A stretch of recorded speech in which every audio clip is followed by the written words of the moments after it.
जय श्री हरि। आज देखिए, आज हम कोई उपाय नहीं बताएंगे। आज आपको एक ऐसी कहानी बताएंगे जो सत्य है और ये उनके लिए है जो तंत्र मंत्र विद्या को बिना गुरु के, बिना किसी के जाने, बिना किताबों से, यूट्यूब से सीख लेते हैं और उसके परिणाम जो मिलते हैं वो। आगरा की ये सूरदास बाबा की कहानी है। आगरा के अंदर बाएपुर का एक गांव है। बाएपुर में एक सूरदास बाबा जी थे। मेरा भी आश्रम वहीं था। मेरी उनसे साक्षात भेंट हुई थी, वार्ता हुई थी। तब उन्होंने बताया था कि जो सूरदास वो हुए उसके पीछे का कारण क्या था। तो आगरे का जो ताजगंज का शमशान घाट है वो बहुत बड़ा है। 2 किलोमीटर अराउंड का शमशान घाट है पूरा, मतलब जहाँ से एंट्री करते हैं। और 300 साढ़े 300 साल पुराना वो शमशान घाट है। तो वहाँ उन्होंने सोचा था कि मैं साधना करूं भैरवनाथ की, शमशान भैरव की। तो उन्होंने जब मुझे बताया, उनसे पूछा कि भाई महाराज आपकी आंखें कैसे गई थी, तो उन्होंने बताया नीलकंठ नाथ जी, आप जब मैंने ये साधना शुरू की थी भैरवनाथ की, तो मैं जाता था और जाप और अनुष्ठान रात को 11 बजे शुरू करता था। तो कुछ दिन बाद मेरे सामने एक साया सा आया और उसने मुझे चेतावनी दी कि तू आज के बाद यहाँ मत आना।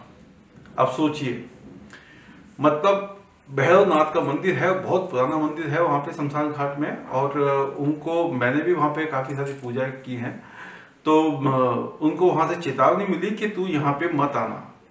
उसके बावजूद भी वो फिर साधना करने रात्रि में जाते हैं।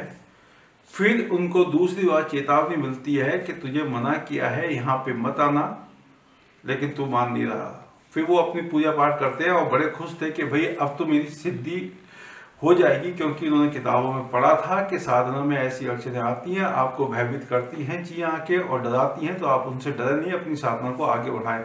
ये हुआ क्या था कि जो मार्केट के अंदर किताबें मिलती है तंत्र विद्या की, उसमें लिखा हुआ था और उन्हीं मंत्रों से उन्होंने वो साधना शुरू की थी। उनके पास कोई गुरु तो था नहीं जो उनको ये बता सके कि भाई इसके पीछे का कारण क्या है और वो शक्ति है कौन।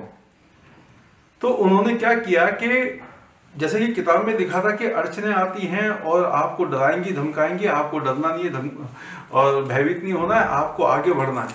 तो उन्होंने उसी को आधार मान के फिर वो शमशान घाट रात को 11 साढ़े 12 बजे जाते हैं। अब होता क्या है कि रात के 12:30 बजे का टाइम था। शमशान घाट में जैसे भैरव मंदिर है आगे, तो भैरव मंदिर के गेट से पहले एक उनको डेड बॉडी दिखाई दी थी वहाँ पे, जैसा कि उन्होंने मुझे बताया था। और उसके पैर खुले हुए थे, बंधे हुए नहीं थे। तो क्योंकि साधक थे तो भयभीत नहीं हुए थे इन चीज़ों से। उन्होंने क्या किया कि उसके पैर बांधे और वो जो मुर्दा था वो खड़ा हुआ और खड़े होने के बाद एक लंबा सा आकार लिया।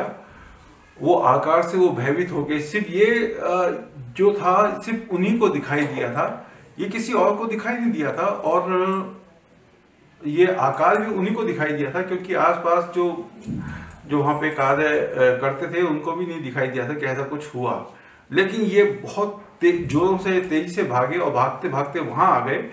शमशान घाट के अंदर एक 10 नल है जहाँ पे डेड बॉडी को पलटते हैं, वहां पे और डेड बॉडी को पलटा जाता है। वहां तक आते आते इनकी आंखों की रोशनी चली गई। दोनों पुतलियां ऐसे ऐसे घूमने लगी थी आंखों की, और वहां तक आते आते ये अंधे हो गए थे।